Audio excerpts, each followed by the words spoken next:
partneris, tavo pokyčio įkvėpimo šaltinis. Sveiki, mėlyjeji. Sugrįžę į antrą laidą. Aš šiandien noriu pakalbėti apie tokį nusistovėjusį požiūrį į specialistus ir pasidalinti, kaip man atsivėrė šitą Pandoros skrynia.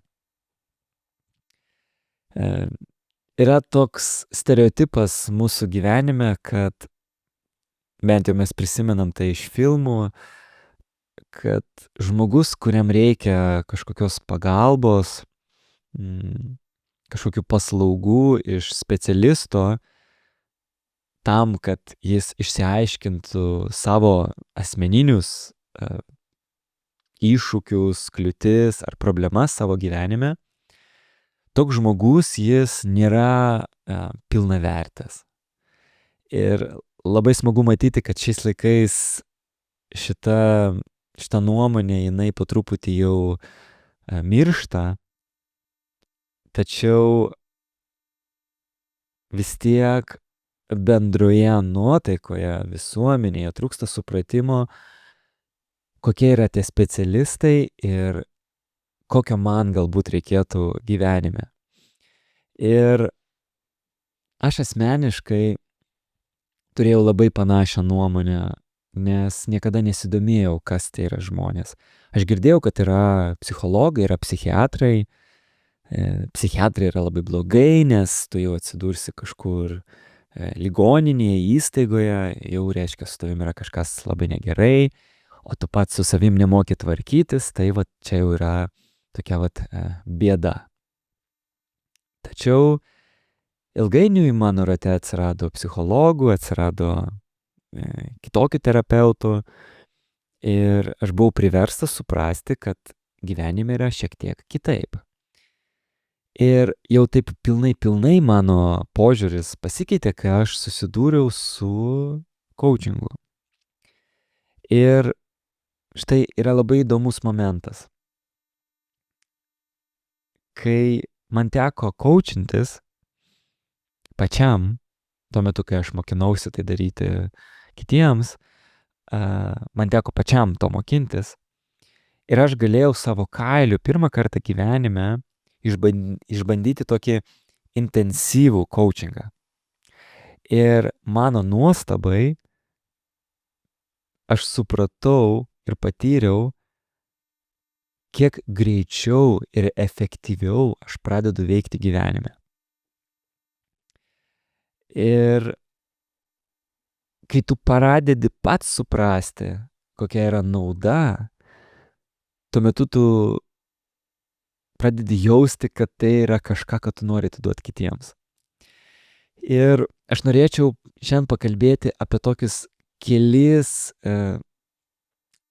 nusistovėjusius požiūrius tarp specialistų, tam, kad jūs galėtumėte šiek tiek suvokti, kas jie yra ir kokio jums galbūt reikėtų ir apskritai jo reikėtų.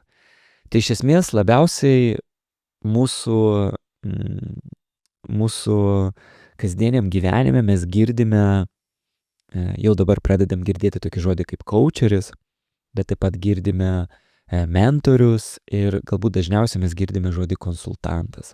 Nes visą laiką yra kažkoks klausimas, tarkim, teisinis ir teisės konsultantas, medicinos konsultantas, sveikatos konsultantas. Tai konsultantą mes gan dažnai girdime. Tiek konsultantas, tiek mentorius, tiek coacheris, jie dirba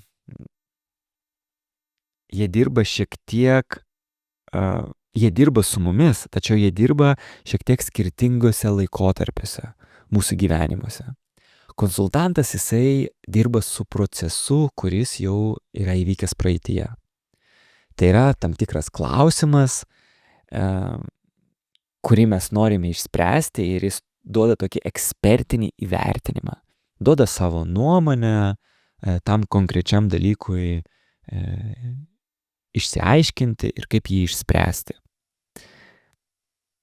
Lygiai kaip ir, sakykime, psichoterapeutas, kuris dirba su mumis per per kalbą, naudodamis įvairias technikas, jis padeda mums suprasti,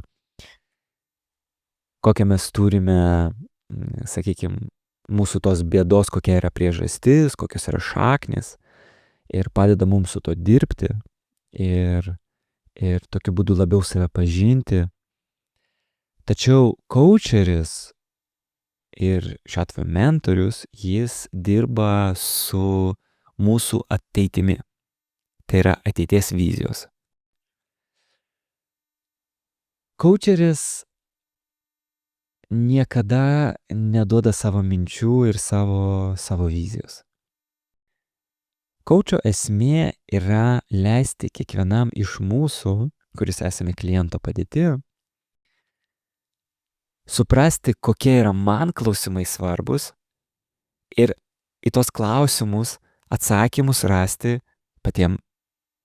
Kitaip tariant, tie atsakymai, jie yra mumyse, tačiau coacheris, jis padeda sutinkamais klausimais tos atsakymus ištraukti.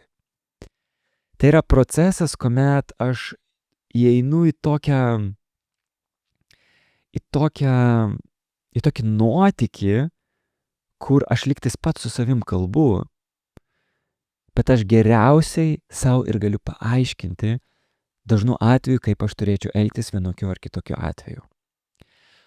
Konsultantas, sakykime, arba gal labiau šiuo atveju būtų patarėjas, tarkim, mes kreipiamės kokį nors draugą, ne, ir sakome, va tokia ir tokia situacija, ir sako, na, aš būčiau pasidaręs arba pasielgęs kitaip. Tu daryk taip ir taip. Aš galiu to neišgirsti, nes tai nėra mano patirtis, tai yra to žmogaus patirtis. Ir kito žmogaus patirtis, ji man tokia yra, na kaip, tokia svetima, lygtais yra, jos nėra. Mes juk dabar girdime įvairių patarimų. Pilnas internetas yra įvairių patarimų, įvairių ekspertų, kurie tik tais ir dalinasi kažkokiam lakoniškom frazėm, kurias atrodo tik pritaikyk ir viską išspręsi savo gyvenime. Tačiau nepraleidę tos informacijos per save, jinai labai retai kada prilimpa prie mūsų. Ir štai coachingas yra dalykas, kuris ateina iš mūsų. Tai gali būti galų gale kažkokia informacija, kurią mes esame girdėję kažkada iš seniau.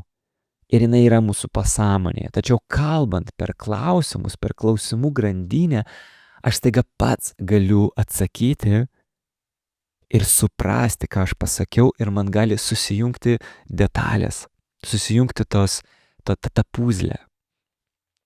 Kai aš maždaug žinau, ką aš norėčiau nuveikti, kai aš maždaug įsivaizduoju, ką aš norėčiau nuveikti, jeigu tai yra, sakykime, karjeros klausimas, aš tuo metu galiu kreiptis į mentorių.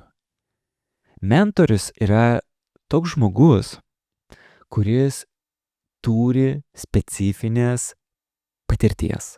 Pavyzdžiui, jis yra keitęs savo karjerą. Arba yra dirbęs būtent toje pačioje srityje, kurioje norėtume dirbti mes. Ir jis turi tas žinias, nes jis jau yra praėjęs tą kelią. Ir kai mes žinome, su kokiu žmogum mums reikėtų bendrauti, kokios patirties mes patys norime, mes tada galime kreiptis į tokį mentorių, kuris gali labai tiesiogiai mums pasakyti ir atverti savo kelio paslaptis, iššūkis ir netikėtumus. Ir tada aš tokį žmogų labai aiškiai girdėsiu, nes aš žinosiu, ko man iš jo reikia. Kai aš jau žinau, ko man iš jo reikia, man vėl reikalingas coacheris. Nes coacheris man vėl padės išjudinti visus šitos klausimus ir naujus tos iššūkius. Taigi, mano patarimas kiekvienam,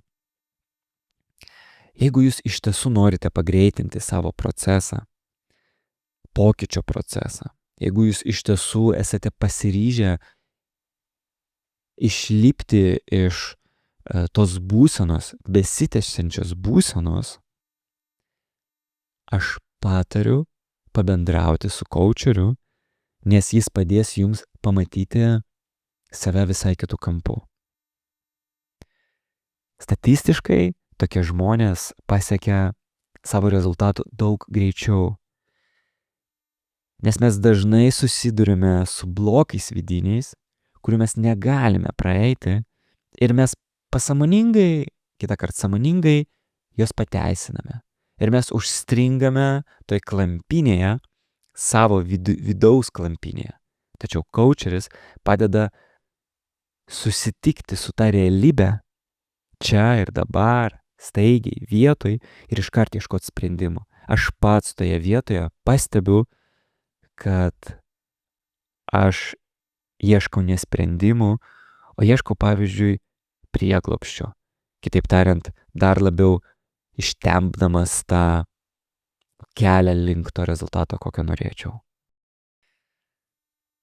Tai tiek šiandien. Iki.